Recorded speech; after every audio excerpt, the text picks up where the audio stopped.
మహమ్మారి వైరస్ చిగురుటాకులా వణికిస్తోంది దేశాన్ని. మనిషి మేధస్సుకే సవాల్ విసురుతోంది కరోనా మహమ్మారి. పిల్ల పెద్ద అన్న తేడా లేదు. 5 నెలల పాప నుంచి 90 ఏళ్ల వయోవృద్ధుల వరకు కూడా ప్రతి ఒక్కరూ కూడా వైరస్ కి ఎఫెక్ట్ అవుతున్నారు. ఫస్ట్ వేవ్ కంటే సెకండ్ వేవ్ వేరియంట్ చాలా స్పీడ్ గా స్ప్రెడ్ అవుతోంది. దాదాపు 3 లక్షలకు దగ్గరలో కేసులు నమోదవుతున్నాయి. ఈ నేపథ్యంలో అసలు పిల్లలే కరోనా క్యారియర్స్ గా మారిపోతున్నారన్నది ఒక విస్ఫోటనంగా మారింది. ఎందుకోసమంటే సహజంగానే ఫస్ట్ వేవ్ లో చాలా వరకు పిల్లల్లో ఇమ్యూనిటీ లెవెల్ బాగుంటుంది, అసిమ్టమాటిక్ గా ఉంటారు, వాళ్ళకి త్వరగా క్యూర్ అవుతుందని అన్నారు. కానీ సెకండ్ వేవ్ లో గర్భిణీల దగ్గర నుంచి పసి పిల్లల వరకు కూడా ఎఫెక్ట్ అవుతున్నారు. దీనికి సంబంధించి అవేర్నెస్ కోసం NTV special live show conduct చేసింది. మనతో పాటు ఉన్నారు ప్రముఖ వైద్య నిపుణులు డాక్టర్ షర్మిల గారు, pediatrician. Welcome to our studio అండి. సో ఫస్ట్లీ అసలు చిన్న పిల్లల్లో ఎర్లీ స్టేజ్ సిమ్టమ్స్ ని ఎలా ఐడెంటిఫై చేయాలో డాక్టర్ గారిని అడుగుదాం. నమస్తే డాక్టర్. సో ఎలా ఐడెంటిఫై చేయాలి అంటే ఫస్ట్ వేవ్ లో కొంతవరకు ఉన్నప్పటికీ కూడా సెకండ్ వేవ్ లో చాలా మేజర్ కేసెస్ రికార్డ్ అవుతున్నాయి. అసలు పిల్లల్లో కరోనా రాదు ఆర్ కరోనా తక్కువగా వస్తుంది అనేది అపోహ. యాక్చువల్లీ పిల్లల్లో కూడా అంతే ఇన్సిడెన్స్ ఉంది even in the first wave. Actually అయితే ఫస్ట్ వేవ్లో మనం ఎక్కువగా గమనించకపోవటానికి మాట్లాడుకోవటానికి కారణం ఏంటంటే సిమ్టమ్స్ తక్కువ ఉన్నాయి, అసిమ్టమాటిక్ కేసెస్ ఎక్కువ ఉన్నాయి.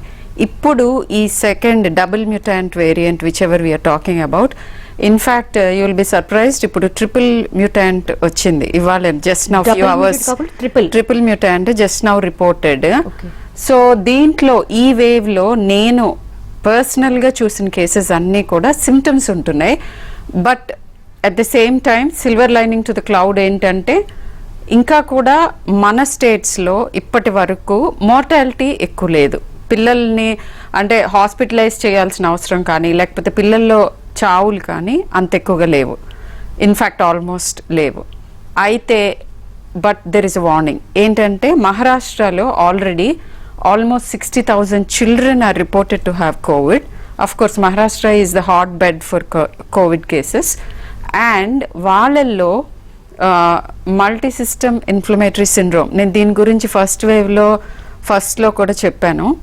ఏదైతే మనం భయపడుతున్నామో that is the only severe variety. అది చూడటం అది స్టార్ట్ అయ్యింది, considerable number of cases.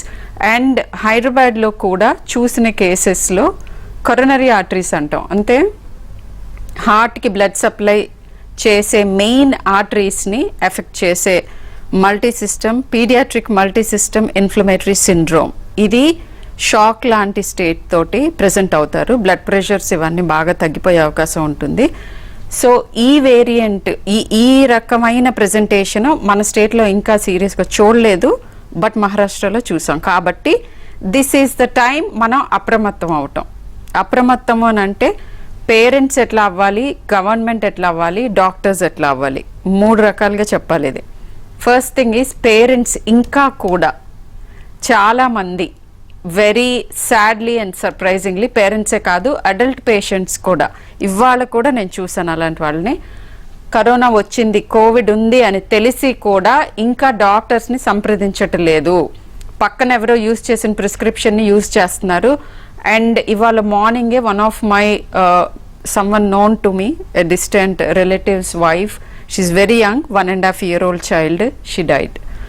10th day వెళ్ళారు హాస్పిటల్కి. అన్నిటికీ కీలకమైన ఒక టైం పీరియడ్ ఉంటుంది. కోవిడ్ మిగతా అన్ని ఇన్ఫెక్షన్స్ లాగానే ట్యాకిల్ చెయ్యవచ్చు ఆల్మోస్ట్ అందరి పేషెంట్స్లో, but reaching the hospital or hospital కాకపోయినా డాక్టర్స్ హెల్ప్ రైట్ టైంలో తీసుకోవాలి. ఎప్పుడు ఏ మందు తీసుకోవాలి, అనవసరంగా స్టిరాయిడ్స్ ఎర్లీగా వాడుతున్న వాళ్ళు కొంతమంది, అసలు ఎప్పుడు వాడాలో తెలుసుకోకుండానే స్వయంగా వాడేసుకుంటున్న వాళ్ళు కొంతమంది, అండ్ లో ఆక్సిజన్ ఉన్న తర్వాత కూడా 90, 91, 92 ఉన్నప్పుడు కూడా పర్వాలేదు అని అనుకుని ఇంట్లో కూర్చుంటున్న వాళ్ళు కొంతమంది. అంటే డాక్టర్ మనం అలార్మింగ్ స్టేజ్ దాటిపోయాం ఇప్పుడు. దాదాపు 3 లక్షల పై కేసులు దగ్గర పడి, highest recorded number of cases and highest single day deaths కూడా 2023. సో ఇటువంటి సిచ్యువేషన్ లో మనం చూస్తున్నాము బెడ్స్ లేవు, అవును, అలాగే ఐసీయూ లేవు, అవును, ఆక్సిజన్ లేదు, అవును. వెంటిలేటర్స్ లేవు. ఈ సమయంలో పిల్లలకి వచ్చింది అని తెలియడం ముందు ఐడెంటిఫై చేయాలంటే పెద్దలు ఎటువంటి జాగ్రత్తలు తీసుకోవాలి? యాక్చువల్గా మీరు అడిగిన క్వశ్చన్ అది, లక్షణాలు ఏంటి అని. ఈ పర్టికులర్ మ్యూటెంట్ లాస్ట్ టైం కూడా చూసాం, కానీ ఎక్కువగా గ్యాస్ట్రోఇంటెస్టైనల్ సిమ్టమ్స్ అంటే లూజ్ మోషన్స్, వాంతులు, జ్వరము, జలుబు, దగ్గు ఇవి వస్తున్నాయి. కానీ జ్వరంతో పాటు ఎక్కువ మందికి లూజ్ మోషన్స్తో ప్రెసెంట్ అవుతున్నారు ఈసారి. ర్యాషెస్ చూస్తున్నాము. అండ్ వెరీ ఇంట్రెస్టింగ్లీ ఇది ఫస్ట్ టైం కూడా చూసాం, మళ్ళీ చూస్తున్నాం, ఓన్లీ రెడ్ ఐస్తో వస్తున్నారు. సో ఇలాంటి సిమ్టమ్స్ ఏమున్నా కూడా తలకాయ నొప్పి, ఒళ్ళు నొప్పులు, ఫీవర్, దగ్గు, జలుబు, లూజ్ మోషన్స్, వాంతులు, హెడేక్ అండ్ ఫిట్స్ లాంటివి వచ్చినా, ఇలాంటివి ఏమొచ్చినా ఇమ్మీడియట్గా డాక్టర్ని సంప్రదించండి. ఆన్లైన్ అందరూ ఆల్మోస్ట్ అందరు pediatricians they are available online. In fact నేను 12 hours we're available online 9 to 9, ఎందుకంటే వాల్యూమ్ ఆఫ్ కేసెస్ అంత ఉంటుంది. సో సంప్రదించి ఇంకొక important thing I wanted to tell on this show is RT-PCR negative వచ్చింది, మా అబ్బాయికి కోవిడ్ లేదు, లేకపోతే నాకు కోవిడ్ లేదు, అది చాలా పెద్ద అన్నిటికంటే బిగ్గెస్ట్ మిస్కన్సెప్షన్. అండ్ దాని మూలాన కొంతమంది ప్రాణాలు కోల్పోతున్నారు. ఎందుకంటే లక్షణాలు ఉన్నా కానీ RT-PCR నెగిటివ్ ఉంది, సో నాకు కోవిడ్ లేదు, నేను డాక్టర్ దగ్గరికి వెళ్ళను, లేదా డాక్టర్ ఇది కోవిడ్ అవ్వచ్చు అని చెప్పినా కానీ అనుమానంతో, అంటే అనవసరంగా చెప్తున్నారు, మమ్మల్ని భయపెడుతున్నారు, లేకపోతే ఏదో హాస్పిటల్స్కి మనీ ఇద్దామని వాటెవర్ ఇన్కమ్ కోసం చేస్తున్నారు, ఇలాంటి పిచ్చి అపోహలతోటి చాలా మంది బ్లడ్ టెస్టులు చేయించుకోవట్లేదు. ఇప్పుడు డయాగ్నోసిస్ ఆఫ్ కోవిడ్ ఈసారి పర్టికులర్గా RT-PCR చేయించుకున్నా చేయించుకోకపోయినా ఇన్ఫ్లమేటరీ మార్కర్స్, CRP, D-డైమర్స్, ఇవి ఇండైరెక్ట్ ఎవిడెన్స్. అండ్ ఇవి గనక రైజ్డ్ ఉంటే ఈ చైల్డ్ని మనం ఫాలో అప్ చేయాలి ఒక 10 days 14 days. ఆల్మోస్ట్ ఎవ్రీ చైల్డ్కి వార్నింగ్ సిమ్టమ్స్ చెప్తున్నాము. అండ్ ఇంట్రెస్టింగ్లీ పిల్లల వరకు, యాక్చువల్గా పెద్దవాళ్ళలో కూడా కొంతమందిలో రిపోర్ట్ చేశారు ఇది, multi system inflammatory syndrome COVID వచ్చి తగ్గిన ఆల్మోస్ట్ నెల తర్వాత వస్తుంది. సో చాలాసార్లు కోవిడ్ వచ్చిన దాఖలాలు కూడా ఉండవు, యాంటీబాడీస్ చేస్తే పాజిటివ్ వస్తాయి. సో వీళ్ళకి డైరెక్ట్గా హార్ట్కి ఇన్వాల్వ్మెంట్ ఉంటుంది. మాకు అనుమానం కలిగితే ఎకో చేయిస్తున్నాం అందరి పిల్లల్లోనూ. ఇన్ఫ్లమేటరీ మార్కర్స్ ఎక్కువ ఉన్నా, లేదంటే చెస్ట్ డిస్కంఫర్ట్ ఉన్న పిల్లలు కానీ, లేకపోతే సిక్గా కనిపించటం ఆర్ సిక్గా బిహేవ్ చేయటం, ఇది పిల్లల్ని మేము వీడియోలో కానీ రియల్ టైం చూస్తే డెఫినెట్గా తెలుస్తుంది. పెద్దవాళ్ళకి పిల్లలకి మధ్య డిఫరెన్స్ ఉంటాయా ఈ సిమ్టమ్స్ ఏమైనా? మేజర్గా ఏంటంటే పెద్దవాళ్ళల్లో తొందరగా ఆయాసం, ఈ లో ఆక్సిజన్స్ ఇవి ఎక్కువగా ఉన్నాయి. తీవ్రమైన సిమ్టమ్స్ పిల్లల్లో ఇంకా రావట్లేదు. ఒక్క ఆ చిన్న సబ్సెట్ నేను ఏదైతే చెప్పానో అది ఇంకా మనం చూడట్లే ఎక్కువగా మన స్టేట్లో. బట్ అది తప్ప మిగతావన్నీ మైల్డ్ సిమ్టమ్సే. అయితే పిల్లల్లో మైల్డ్ సిమ్టమ్సే ఉంటాయి, యూజువల్గా బెటర్ అవుతారు. మేము టెస్ట్లు ఎందుకు చేయించుకోవాలి, మా చిన్న బేబీకి మేము ప్రిక్ చేయించుకోవటం ఇష్టం లేదు, లేకపోతే అది ముక్కులో పెట్టి చేస్తారు, బేబీకి ఇబ్బంది అన్నట్టుగా చాలా మంది చేయించుకోవట్లేదు. కానీ పిల్లల్లో ఉంటే వాళ్ళు they are capable of spreading to everyone. And ఈసారి cases are occurring in clusters. ఇదివరకు ఏమైందంటే కొంతమందికి సిమ్టమ్స్ వచ్చాయి కాదు, ఇమ్మీడియట్గా ఐసోలేట్ చేసుకుని తగ్గేది. ఈసారి ఒకళ్ళకి వస్తే బై డిఫాల్ట్ వాళ్ళు ఎక్స్పోజ్ అయిన వాళ్ళందరూ ఆల్మోస్ట్ కోవిడ్ పాజిటివ్ అని అనుకుని ఫాలో అప్ చేయాలి, ఇన్ఫ్లమేటరీ మార్కర్స్ చేయించుకోవాలి. ఈ పరిస్థితి ఉంది. ఫ్యామిలీస్, కాంగ్రిగేషన్స్ అంటే ఒక చోట సేమ్ ఒక ప్లేస్కి వెళ్ళి యూజువల్గా పార్టీస్ తర్వాత, లేకపోతే పెళ్ళిళ్ళు, పేరెంటల్ ఇట్లాంటి తర్వాత వచ్చిన కేసెస్ అన్ని గుంపులుగా పాజిటివ్ అయ్యారు. 20 people, 30 people ఇట్లా. I have joint families following up with me పిల్లల కోసం. అంటే రీసెంట్ గా ఒక 2 days బ్యాక్ జరిగింది వరంగల్ జిల్లా పరకాలలో 14 మంది ఒకే ఫ్యామిలీ మెంబర్స్ పాజిటివ్ ఎఫెక్ట్ అయ్యారు. గర్భిణి ఇంకొక 4 days లో డెలివరీ ఆమె చనిపోయింది. అంటే ఇటువంటి కేసెస్ ఈ స్థాయిలో నమోదవుతున్నప్పుడు దాదాపు ఇప్పుడు గర్భిణీలకు వ్యాక్సినేషన్ ఇవ్వడానికి లేదు, చిన్న పిల్లలకు లేదు, ఆ దిశగా పరిశోధనలు జరగట్లేదు. ఆల్రెడీ WHO కాషన్ చేసింది మన క్లస్టర్ స్టేజ్ దాటిపోయామని. సో ఇప్పుడు ఏంటి సిచ్యువేషన్? యాక్చువల్గా గర్భిణీలకి కోవిడ్ రావటం అనేది ఫస్ట్ వేవ్ లో కూడా చూసాం. In fact we managed one ventilated pregnant women, she అపోలోలో. That was the first case, preterm delivery అయ్యి successfully we got the child to be. Now she is like 9 months old. Okay. So but these కానీ particularly pregnant women ఇమ్మీడియట్గా జ్వరం వచ్చిన తర్వాత కూడా కొంతమంది pregnant women Dolo వేసుకుని ఇంట్లో కూర్చుంటున్నారు. నేను ఒక వెరీ ఇంపార్టెంట్ స్టేట్మెంట్ చేద్దాం అనుకుంటున్నాను. ఇప్పుడు right now actually last 15 days నుంచి ఆర్ 1 month నుంచి అలా ట్రీట్ చేస్తున్నాం మేము. Every person with fever is Covid until proved otherwise. చిన్న ఫీవరే అండి, కొంచెం ఫీవరే అండి, అసలు టెస్ట్ చేయించుకోవటానికి చాలా రిలక్టెన్స్ చూపిస్తున్నారు. నాకు కోవిడ్ అని తెలిస్తే నేను క్వారంటైన్ అవ్వాలి, లేకపోతే నాకు ఇంకొక ఇబ్బంది ఉంది అని. అది చాలా మూర్ఖత్వం. కోవిడ్ అని తెలుసుకుంటే మీ ద్వారా మీ ఇంట్లో ఉన్న అడల్ట్స్ లేదా high risk people, pregnant women అవ్వచ్చు, లేదంటే హార్ట్ డిసీజ్ ఉన్న వాళ్ళు, డయాబెటిక్స్, వీళ్ళందరూ ఎక్స్పోజ్ అయిన వాళ్ళని చాలా నిశ్చితంగా చూడొచ్చు, వాళ్ళకి కరెక్ట్ టైంలో అందించవచ్చు. ఇన్ఫ్యాక్ట్ మన హెల్త్ కేర్ సిస్టమ్ ఓవర్వెల్మ్ అవ్వటానికి వన్ ఆఫ్ ద రీజన్స్ ఏంటంటే, ఎప్పుడైతే మనము ఇంట్లోనే సరైన వైద్యం తీసుకుని దాన్ని తగ్గించుకోగలమో ఆ స్టేజ్లో చాలామంది ఈసారి రావట్లేదు. అది యాక్చువల్లీ డిస్క్రిప్షన్ ఏం చేస్తారంటే పెల్స్మెన్ ఎఫెక్ట్ అంటారు. ఏంటంటే ముందు కోవిడ్ తక్కువ ఉంది, కోవిడ్ గురించి భయం ఎక్కువ ఉంది ఫస్ట్ వేవ్ ఫస్ట్లో. ఇప్పుడు కోవిడ్ చాలా ఎక్కువ ఉంది, కోవిడ్ గురించి భయం తక్కువ ఉంది. ఈ పారాడాక్స్ జరుగుతుంది, ఫర్ వేరియస్ రీజన్స్ ఇది జరుగుతుంది. కానీ ఇప్పుడు అలా ఉంది అండ్ చాలా మంది హెల్ప్ తీసుకోవట్లేదు. మీరు హాస్పిటల్కి రానక్కర్లేదు, కోవిడ్ అని తెలిస్తే ఆన్లైన్ కన్సల్ట్ తీసుకోండి, వాళ్ళు మీకు కరెక్ట్గా డైరెక్ట్ చేస్తారు. 6-minute వాక్ టెస్ట్ అని ఉంటుంది అడల్ట్స్లో. అది చాలా ఎర్లీగా మనకి రాబోయే సమస్యని ఈజీగా డయాగ్నోస్ చేయొచ్చు. ఒక 3 to 5% ఆక్సిజన్ సాచురేషన్ పడిపోతుంది ఆఫ్టర్ 6-minute వాక్. సో ఇది earliest sign of lung involvement. And ఈసారి యంగ్ పీపుల్లో కూడా చాలా సైలెంట్గా 30 to 50% లంగ్ ఇన్వాల్వ్ అయిన తర్వాతే ఆక్సిజన్ సాచురేషన్స్ పడతాయి ఎవరికైనా. సో యంగ్ పీపుల్ చాలా లేట్గా వస్తున్నారు and that is the reason why people are not surviving. చనిపోయే వాళ్ళల్లో ఎక్కువ మంది they are reaching late to the hospital. Actually ఒక ఫ్యామిలీలో దాదాపు ఒక 5 ఎఫెక్ట్ అయ్యారు వైరస్ కి. అందులో ఒక చిన్న బేబీ ఉంది, 5 months బేబీ. సో మదర్ కూడా ఎఫెక్ట్ అయితే ఫీడింగ్ ఇవ్వచ్చా? Yeah, very nice question you asked. ఎందుకంటే ఇది నన్ను ఆల్మోస్ట్ hundreds of people అడుగుతున్నారు. Breast feeding is very good. In fact ఇజ్రాయెల్లో స్టడీస్లో కోవిడ్ ఎఫెక్ట్ అయిన మదర్స్ బ్రెస్ట్ మిల్క్లో యాంటీబాడీస్ డిటెక్ట్ చేశారు and that is protective to the child. అదే కాకుండా బ్రెస్ట్ మిల్క్ ద్వారా వైరస్ వెళ్ళదు. బ్రెస్ట్ ఫీడింగ్ మదర్ పాజిటివ్ అయితే మాస్క్ చేసుకోవాలి. బేబీ నోట్లో పెట్టుకుని ఫీడ్ చేస్తున్నప్పుడు మాస్క్ వేసుకోండి, డబుల్ మాస్క్ వేసుకుంటే ఇంకా మంచిది. బ్రెస్ట్ ఫీడ్ చేసిన తర్వాత మీరు ఎత్తుకోవాల్సిన అవసరం లేనప్పుడు ఒక 6 to 10 feet అవే బేబీని పడుకోబెట్టండి. బేబీస్కి మాస్క్ వేయక్కర్లేదు. Continue breast feeding. Breast feeding చేయటం మూలాన కోవిడ్ మీ చైల్డ్కి ఎక్కువ వచ్చే అవకాశం లేదు. ఇన్ఫ్యాక్ట్ వీళ్ళెవరికైనా కూడా కోవిడ్ స్ప్రెడ్ అయ్యే టైం ఏదంటే వాళ్ళకి సిమ్టమ్స్ వచ్చే కంటే ముందే మ్యాక్సిమలీ ఇన్ఫెక్టివ్ ఉంటారు.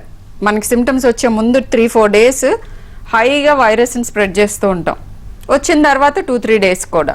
సో ఈ టైంలో ఎక్కువ మంది నోటీస్ చేయరు. కాబట్టి మీరు తర్వాత నోటీస్ చేసిన తర్వాత అర్జెంటుగా బ్రెస్ట్ ఫీడింగ్ ఆపేసేయటం, లేకపోతే ఇంకొక వెరీ డేంజరస్ ట్రెండ్ నేను లాస్ట్ టైం కూడా చెప్పాను, ఈసారి చెప్తున్నాను.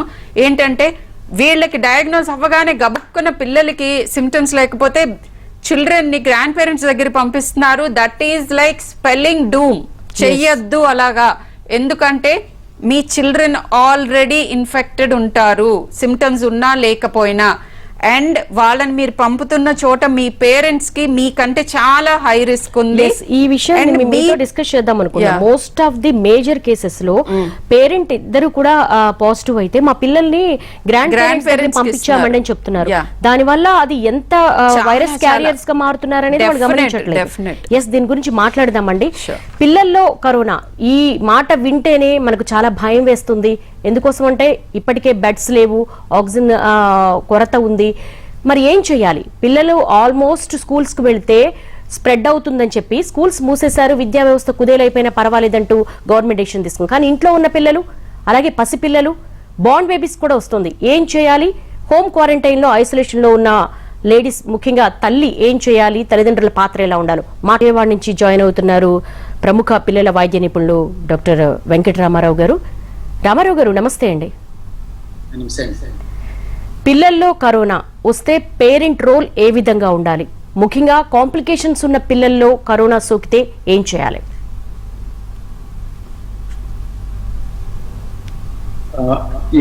I think it's a very good question అండి. ఇప్పుడు ఉన్న దానిలో సెకండ్ వేవ్ లో మీ అందరికీ తెలిసిందే కోవిడ్ అది చాలా ఫాస్ట్ గా స్ప్రెడ్ అవుతుంది. Not only in adults, children లో కూడా ఫాస్ట్ గానే స్ప్రెడ్ అవుతుందండి. ఇన్ఫెక్టివిటీ రేట్ అది ఎక్కువగా ఉంది. అంటే నాట్ సివియారిటీ వైజ్, అంటే when compare to the first wave, second wave లో చిల్డ్రన్ ఆర్ గెటింగ్ ఇన్ఫెక్టెడ్. ఇంకా కొంచెం నెంబర్ వైజ్ ఇంక్రీజ్ అయింది. రిలేటివ్ గా ఫస్ట్ వేవ్ తో కంపేర్ చేస్తే ఎక్కువ మంది, అంటే నెంబర్ వైజ్ ఎక్కువ మంది హాస్పిటలైజ్ అవుతున్నారు when compare to the first wave, children wise చూసుకుంటే. సో అంటే చిల్డ్రన్ కి కాంప్లికేషన్స్ వచ్చినప్పుడు, అంటే ముందు అసలు ఫస్ట్ ఎలా గుర్తించాలి అనేది, పిల్లల్లో ఒకటేమో కోవిడ్ సిమ్టమ్స్ పెద్దవాళ్ళ లాగానే ఇనిషియల్ గా ఫీవర్ తో స్టార్ట్ అవటము, దాని తర్వాత కాఫ్ అండ్ పెద్ద పిల్లల్లో కొంచెం హెడేక్ అండ్ బాడీ పెయిన్స్, కొంతమందిలో డైరియా ఉండటము, loss of taste, smell, more less kind of adult symptoms లాగానే ఉంటాయండి.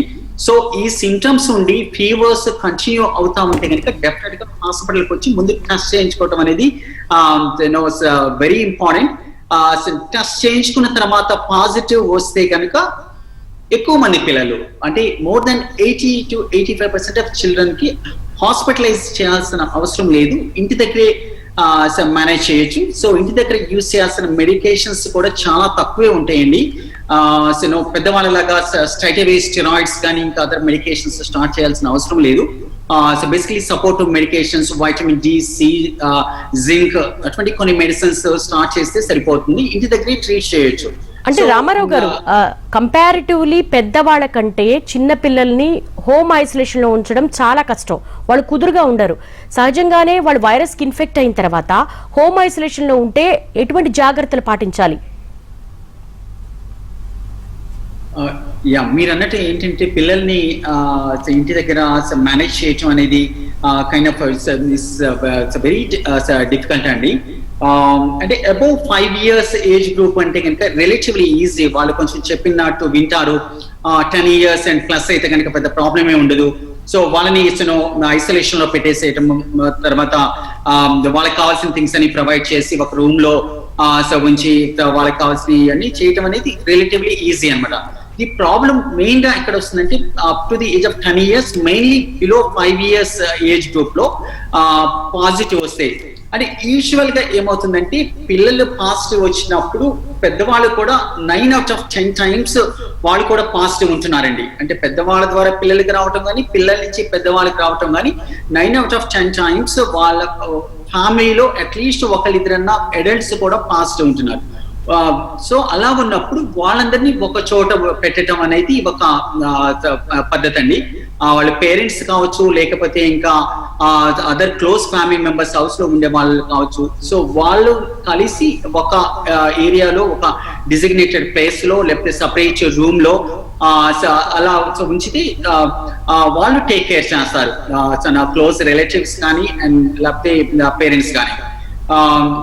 సో కాకపోతే మనం చెప్పుకున్నంత అంత ఈజీ కాదు. No, it is difficult one. కొన్నిసార్లు ఏమవుతుందంటే అండి, పేరెంట్స్ పాజిటివ్ అవుతున్నారు, పిల్లలకి ఇంటి దగ్గర ఉంటాము, ఆ డిఫికల్టీస్ ఉంటున్నాయి. సో అదర్ థింగ్ ఏంటంటే ఇంకా గ్రాండ్ పేరెంట్స్, ఇప్పుడు ఒక ఫ్యామిలీలో పిల్లలకి పాజిటివ్ వచ్చినప్పుడు గ్రాండ్ పేరెంట్స్ కూడా దగ్గర ఉన్నప్పుడు వాళ్ళు ఇన్ఫెక్ట్ అయితే వాళ్ళకి ప్రాబ్లమ్స్ రావచ్చు అనమాట. సో గ్రాండ్ పేరెంట్స్ కి కాంప్లికేషన్స్ వచ్చిన ప్రాబ్లమ్స్ వస్తే ఇంకొంచెం సివియర్ గా ఉండొచ్చు, వాళ్ళకి అదర్ కోమార్బిడిటీస్ కూడా ఉండొచ్చు, కాబట్టి వాళ్ళకి సివియర్ అవుతుంది. సో నేను చెప్పేది ఏంటంటే పిల్లలకి పాజిటివ్ వచ్చినప్పుడు వాళ్ళని సాధ్యమైనంత వరకు సపరేట్ చేసి ఉంచడం, వాళ్ళతో పాటు పేరెంట్స్ పాజిటివ్ ఉంటే కనుక వాళ్ళందరూ కలిసి ఉంటాము. గ్రాండ్ పేరెంట్స్ ని సపరేట్ చేయడం అనేది వెరీ వెరీ ఇంపార్టెంట్.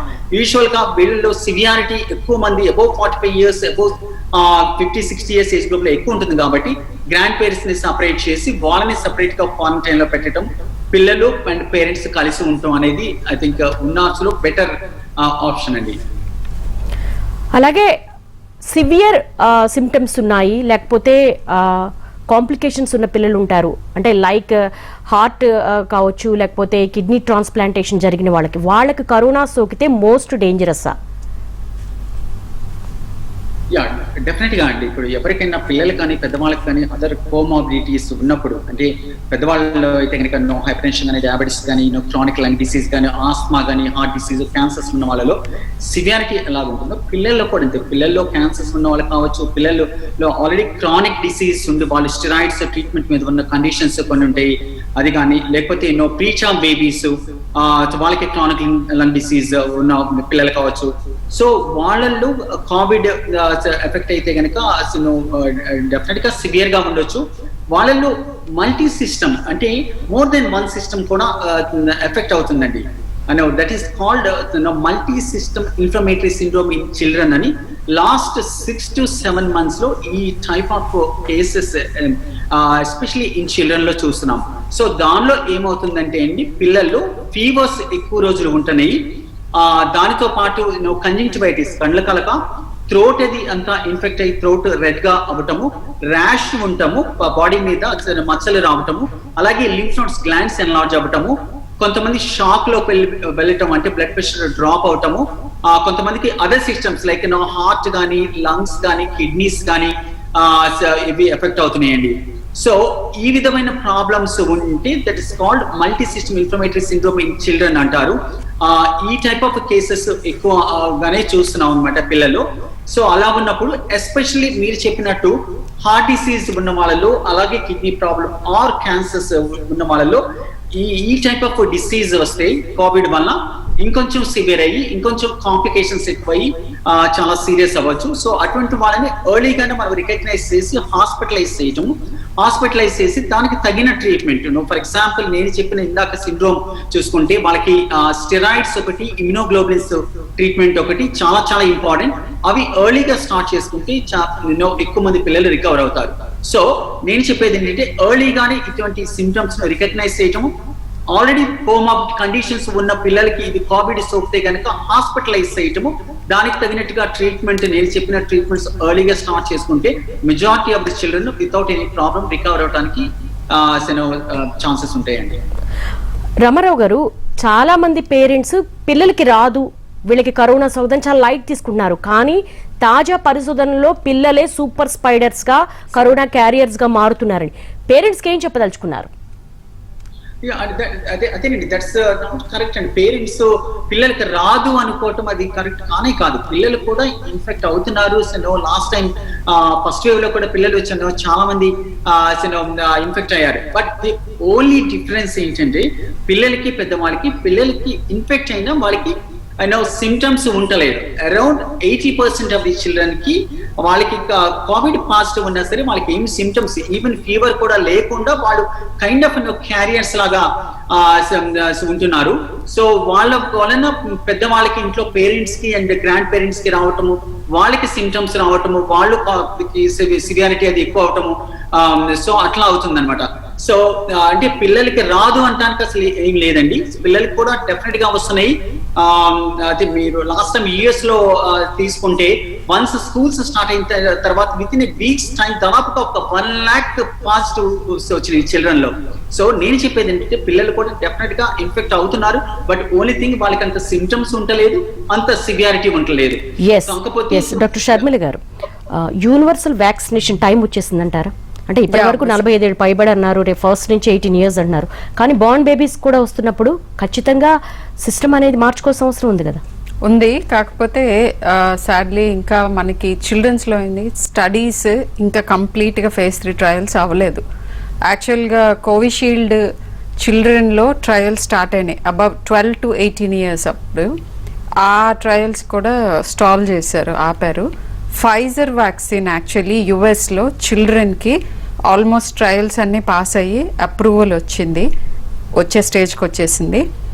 అయితే మనం యూస్ చేసుకోగలిగిన వ్యాక్సిన్ వచ్చే వరకు మన పిల్లలు still they have to wait.